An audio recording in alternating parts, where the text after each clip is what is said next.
Have you been thinking about diversifying your property portfolio, but unsure how or where to invest next? SJR Property Group is a buyer's agency based in Perth, specialising in helping East Coast investors diversify their portfolios. We focus on helping our clients achieve their financial goals by investing in high-quality, high-cash-flow investment properties that are poised for long-term capital growth. If you've been thinking of investing in the WA market, the team at SJR have feet on the ground and are here to help. Visit sjrpropertygroup.com.au or call us today on 1300 757 774 to chat with an expert. This is a Momentum Media production.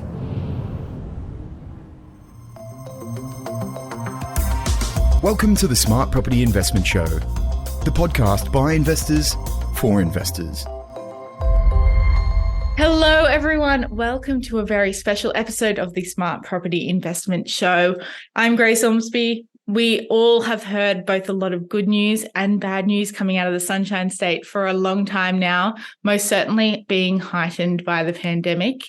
To give us a good glimpse into conditions on the ground in Queensland, it is an absolute pleasure to welcome the one and only Antonia Mercorella to the show. Antonia, how are you? I'm very well, thanks. Great to be with you.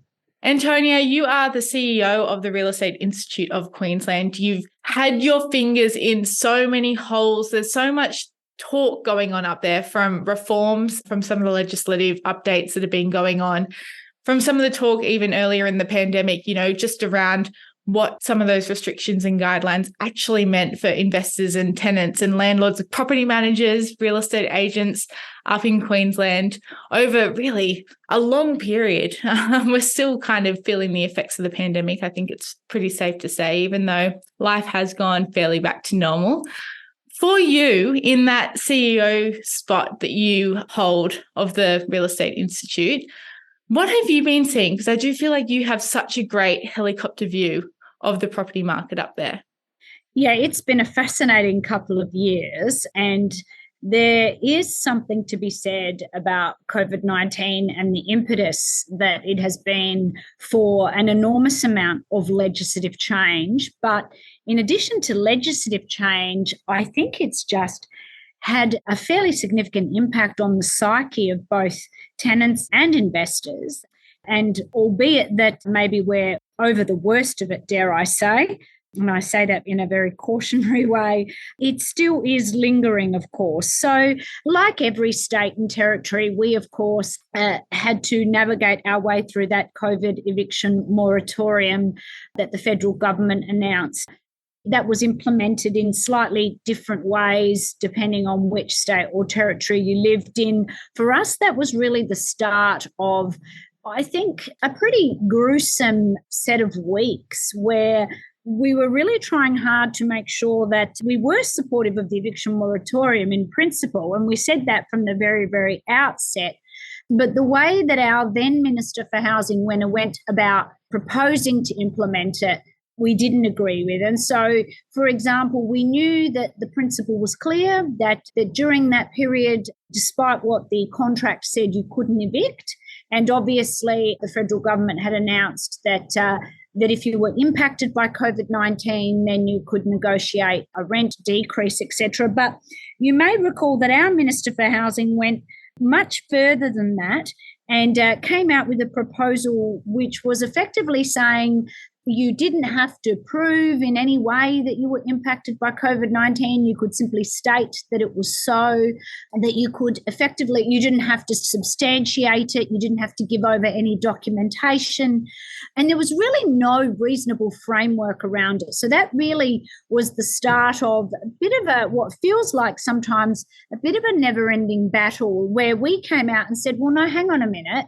That's actually not reasonable. We think there needs to be some checks and balances, and there needs to be some threshold requirements. You need to be able to demonstrate that you've been impacted by COVID-19. And then you might also recall that our then minister also said that if you got a rent reduction or indeed didn't pay any rent at all, that you'd never have to pay that back, which again went much further than what the federal government had announced and much further than what any other Australian jurisdiction had implemented. So that was really when we had to go in and start a conversation, I guess, about really implementing those laws in a fair and balanced way. And so that, of course, happened in 2020. And since then, we've also navigated our way through regular legislative change in that tenancy space. We saw stage 1 rental law reforms implemented in Queensland. They came into law last year. We've got some residual provisions that are due to commence later this year that relate to minimum housing standards.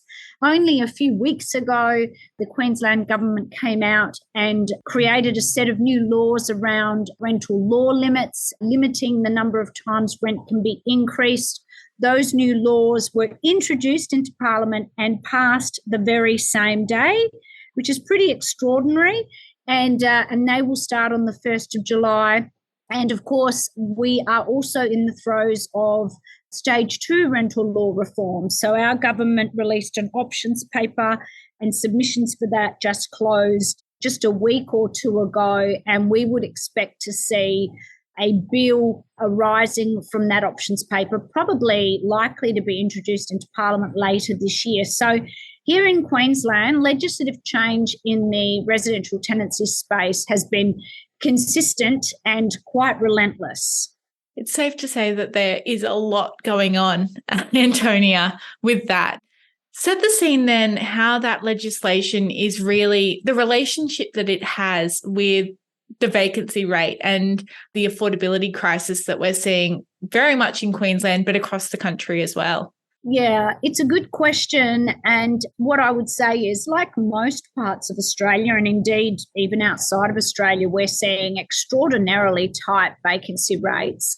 But certainly here in Queensland, we have really seen an extraordinary shift over the last few years. I have never, in fact, in the history of our state, we've never seen anything like it. Vacancy rates below 1% across most parts of Queensland. Just to give your listeners some context, Grace, we classify a healthy market as having a vacancy rate that sits between 2.6 up to 3.5%. We call that a healthy market. So you can appreciate that vacancy rates that are sitting at sub 1%, in some instances 0.2%, 0.1%, obscenely low. And so as a result, what we've been seeing, not surprisingly, is extraordinary levels of stress amongst renters, people who are looking for property. It's been very, very difficult to find a property that is within your budget and anywhere remotely close to where you need it to be. That's been very, very challenging. And of course, we've also seen rents increase quite considerably at a much faster pace than what we've seen historically. And again, that relates, I think, to the scarcity problem that we've been experiencing.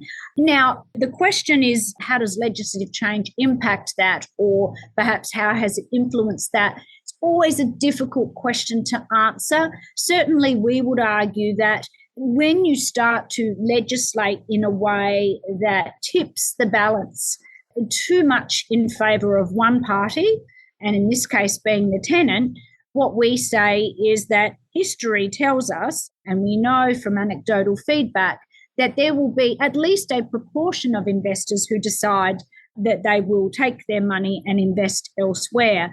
And certainly what we know is that over the last few years, we have seen a much higher level than the average proportion of investor sales have. So if you think about the historical average of investor-held properties being sold, we have seen that number escalate quite considerably. Since about mid-2020, it really started to get up there in early 2021. Now, to be fair, it's difficult to know precisely why investors sell, and we're not suggesting that it's the exclusive reason.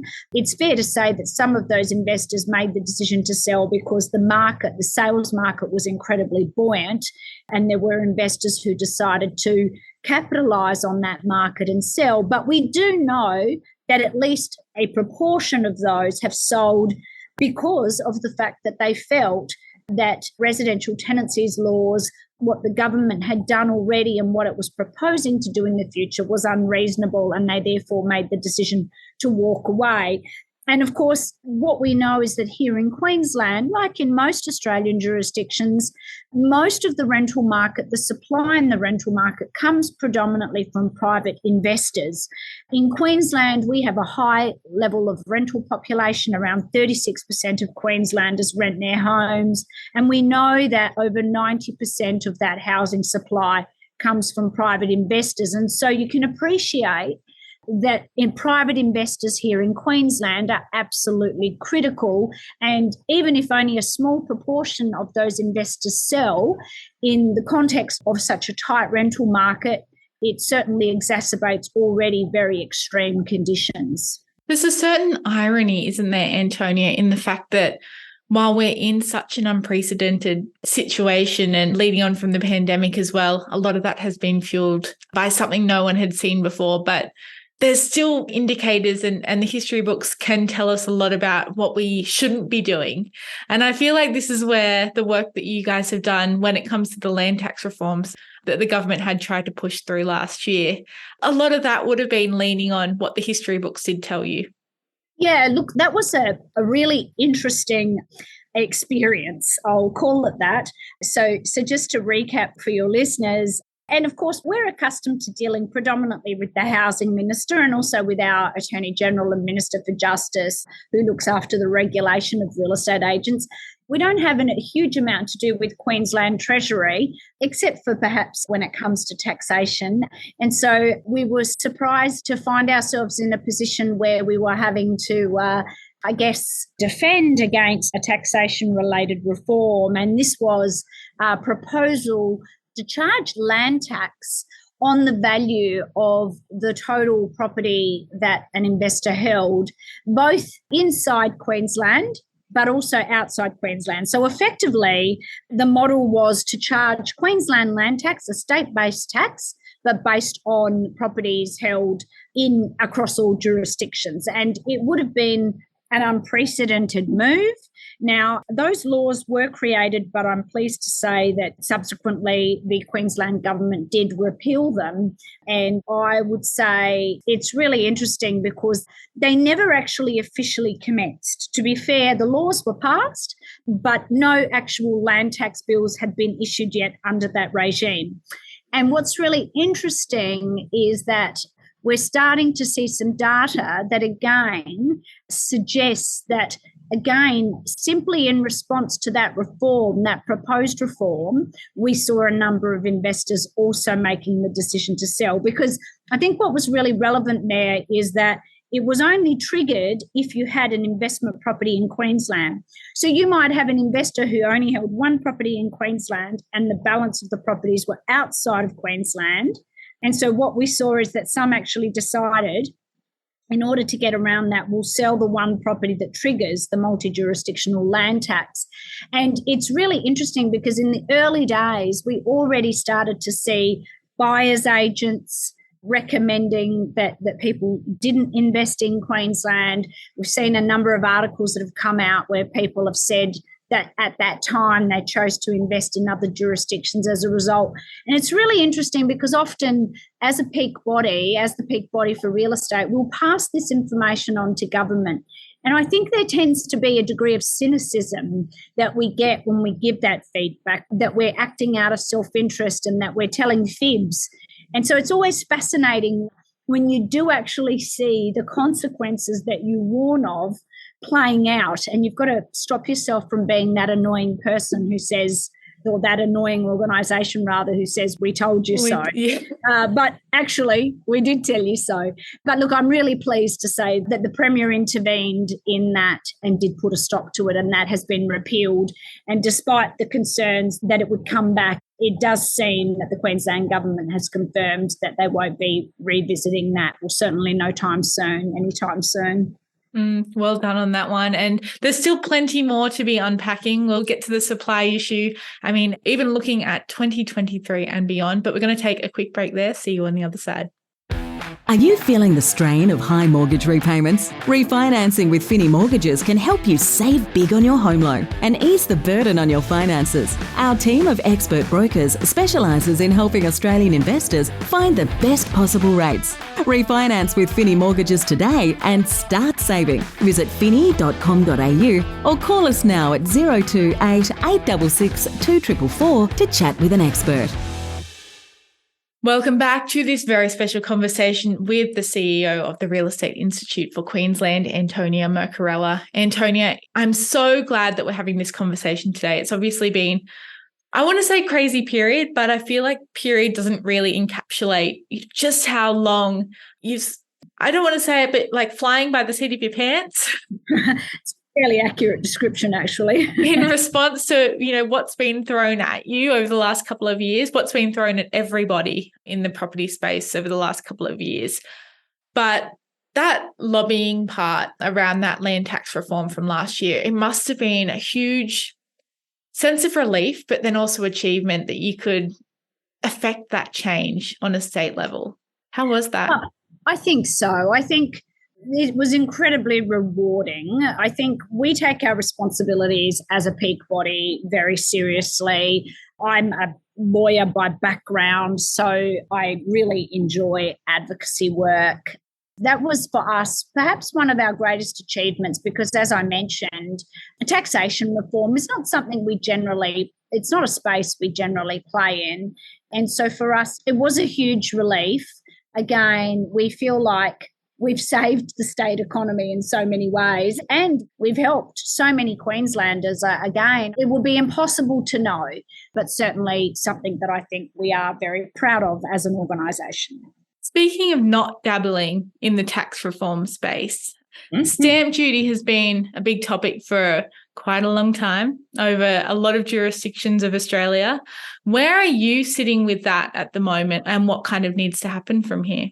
Yeah, well, stamp duty is the elephant in the room, of course. What we know is that most state and territory governments are addicted to the revenue that it generates.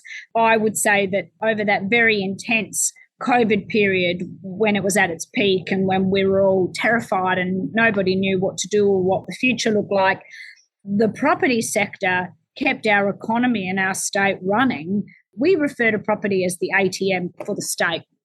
Stamp duty revenue is enormous for Queensland and for various state governments. Look, what I would say is that we've been advocating for stamp duty reform for many, many years. It dates back to the Henry Tax Review. Again, even if you said we were acting out of self-interest, I think most economists agree that stamp duty is a pretty awful tax and it's inefficient. It's, of course, a massive financial impost. We know it's the obstacle that is there for so many, and we know about its impact on mobility. I could talk for days about all of its various disadvantages. The challenge, I think, for state governments is how to reform, because it is so critical to state economies. Finding a way to transition to a new regime is challenging. But again, I think it requires courage. I talk about this a lot. One of my concerns about politicians at all levels is that they're not making decisions that are courageous. They're not making decisions that are right for the longer term. Everyone's looking for that quick hit, for that quick win. And sometimes those decisions are there and they're available, but often the difficult decisions, you need to be able to make them and educate the community about why you're doing something. It might mean some short-term pain, but for longer-term benefits. And I think it really is time that we look at this. We've given the state government some suggestions about how they could go about staging a transition. We have seen some other jurisdictions moving on this. We think it's time for Queensland to start to look at it. At minimum, we think a really great starting point is addressing those empty nesters, really trying to encourage those empty nesters who have got those big, lovely properties with lots of bedrooms and a big backyard, and they're sitting mostly vacant. We know that they're ideal homes for growing families, but of course, sometimes people are sitting in those homes because they don't want the stamp duty impost associated with downsizing or right-sizing, as I like to call it. So we've seen the federal government offering some really good initiatives in that space to encourage them to move on. And it'd be nice to see the state government complementing some of those federal initiatives and offering either a stamp duty waiver or a stamp duty reduction. That could be a really good starting point. But then looking for ways that stamp duty doesn't need to be paid up front, because let's be honest, there's not too many of us who have a wad of cash of that size sitting there ready for the taking. So I think if we could remove that obstacle, we'd find that people would move about more freely. They would be able to achieve the dream of home ownership sooner. There's lots of other great benefits that would come from it, but it does require courage, because it won't be an easy reform to effect. But I think in the long term, its benefits would be enormous in many, many ways. Absolutely. Some excellent food for thought there. Switching tact a little bit, Antonia, we talked through stamp duty. We've talked about the work that you've done in the land tax space and the work you were doing throughout the pandemic with regard to a lot of the reforms that were being pushed through there.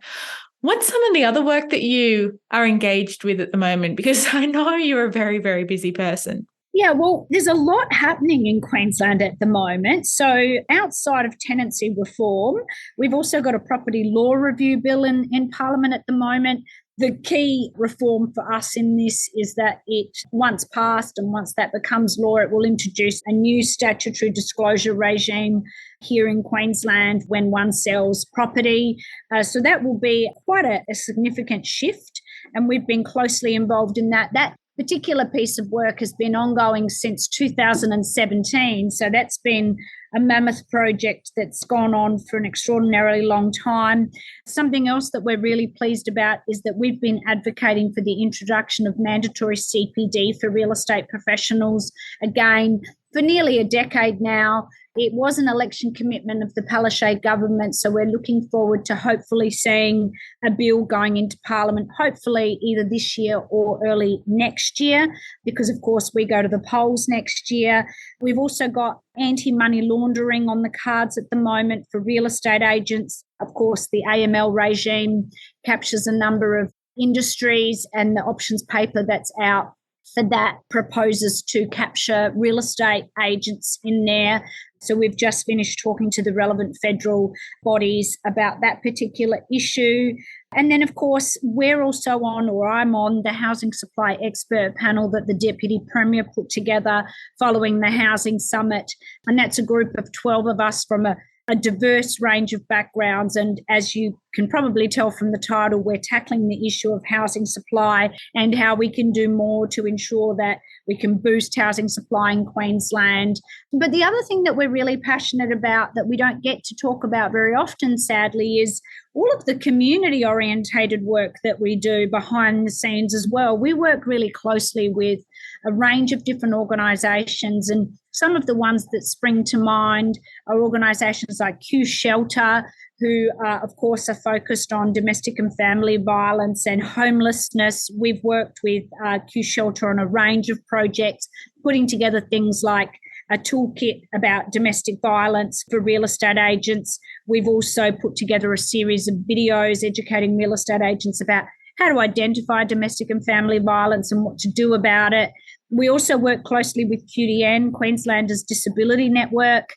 We've been talking and working with QDN for a number of years. In fact, I was just part of a panel discussion for an excellent event they held about a forum about accessibility, and housing was one of the components of the day, or one of the topics of the day, talking about ways that housing can be developed to be more accessible, and how rental properties could be more accessible and more friendly, accessible for more disability-friendly homes.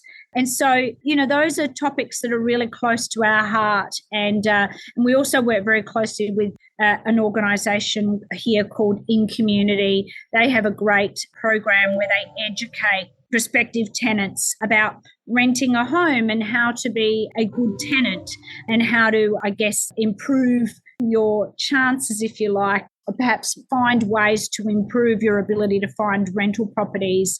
So there's lots of things we do behind the scenes that I think have a community spirit associated with them. And I think that's really important to talk about as well. And we don't always get a chance to shine a light on those sorts of topics and groups that we're involved with.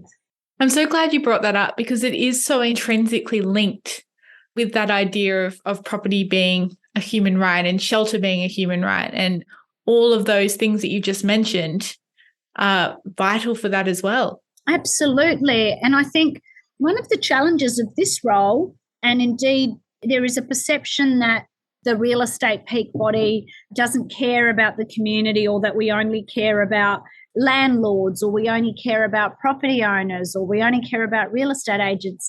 That's not the case at all. We are a body that wants to see, we recognise that housing is critical and essential for all of us. Shelter, whether you own that shelter or rent it, is critically important. We know that with home comes a sense of purpose, a sense of certainty, a sense of security. And we want every single Queenslander to have access to that. And, I think sometimes when we are advocating for fair and balanced legislation, there can be a perception that we are too aligned with property owners or property investors. And what we say is we are very much of the view that statutory protections need to be in place for tenants. Of course, you need a good, strong, robust residential tenancies framework that provides fundamental protections and rights to tenants. But what we say is that you need to make sure you balance that against also the rights of the owner of that property and the owner of that asset. Now, I'm the first to admit that striking the right balance in that space can be incredibly challenging, but certainly we know that renters are essential to our community. And we've done a lot of work with a variety of organisations over the years, educating about tenant rights, and that's something that we remain committed to. And ultimately, we want every single Queenslander to have access to a home. We put a lot of work and effort into educating about how you can improve your chances of home ownership if that's your goal. But equally, not everyone wants to be a homeowner. And indeed, we're seeing a real shift in the community now. There are some people who prefer to rent, or there are some who perhaps, for a variety of reasons, may not be eligible to buy a home. They might not meet the requirements of lending institutions. So I think, shelter, we take this role very seriously. We know that shelter is absolutely a human right. And so we've got to somehow strike that balance where we recognise that and recognise it's a human right, but then we also have to be realistic, I guess, about the commercial realities of ownership. Owning a home comes with financial responsibilities. And so it's our role to make sure that we're educating the community about that and giving people information, and that legislative and regulatory and policy settings are correct. So you do your best to get that right on a daily basis. Don't go away. We've got more to come from Antonia Mercorella just after the break. Are you on the lookout for your next investment property? Smart Property Investment and Pure Property Investment have done the research for you on where the hottest up-and-coming suburbs for 2024 are and where you should invest for the best return. The report is completely free to download. Visit smartpropertyinvestment.com.au. Don't make any moves until you've read the report. Take your next step with all the facts, backed by research and industry experts. Welcome back to this very special conversation with the CEO of the Real Estate Institute of Queensland, Antonia Mercorella. Antonia, it's been so interesting to talk to you today and to get what I hoped was going to come from the outset of this podcast, and it has that helicopter view of what's going on in the Queensland market. And it feels like the perfect time now to sort of reflect back on everything that we've talked about and hear your perspective on the health of the Queensland market at the moment and sort of where we go to from here. Yeah, look, I think despite everything we've talked about on this podcast, I'm extremely optimistic about what the future holds for the Sunshine State. I've been saying for many years to anyone who will listen that Brisbane is the city to watch in Australia, and I think the secret is finally out. We know that we are the number one destination for interstate migration, so we are continuing to see strong levels of interstate migration. It's a city that's on the go. It's a city that's in the middle of, I think, a very significant transformation. We have the Olympic Games less than a decade away now. That's, I think, incredibly exciting for Brisbane and for our broader state. We know that that will bring jobs to Queensland, and we know that it will mean that our state and our city ends up on the international stage, which I think is incredibly exciting. I think one of the things about Brisbane now is that we've got people from so many different parts of Australia and around the globe living here now. And I think it's really making such an impact on the cultural diversity of our state. And it's hard to articulate, but when you live in a city, you just start to sense the change.